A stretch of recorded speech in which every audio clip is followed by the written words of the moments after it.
इचलकरंजी शहरातील डॉक्टर बाबासाहेब आंबेडकर पुतळा ते थोरात चौक या मार्गावरील रस्त्याचे काम सध्या वेगाने सुरू आहे.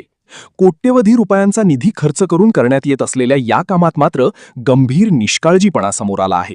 शनिवारी रात्री 11 वाजण्याच्या सुमारास थोरात चौक परिसरात कॉन्क्रीट रस्ता टाकण्यात आला होता. यावेळी अंदाजे 5 ते 6 इंच जाडीचा कॉन्क्रीट थर टाकण्यात आला होता.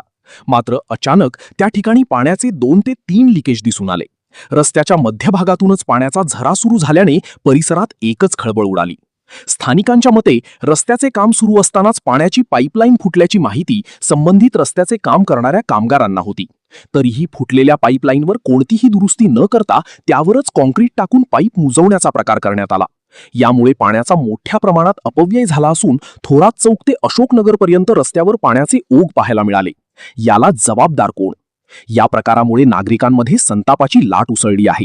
कोट्यवधी रुपये खर्च करूनही जर अशा प्रकारचा हलगर्जीपणा होत असेल तर कामाच्या गुणवत्तेबाबत प्रश्नचिन्ह निर्माण होत आहे.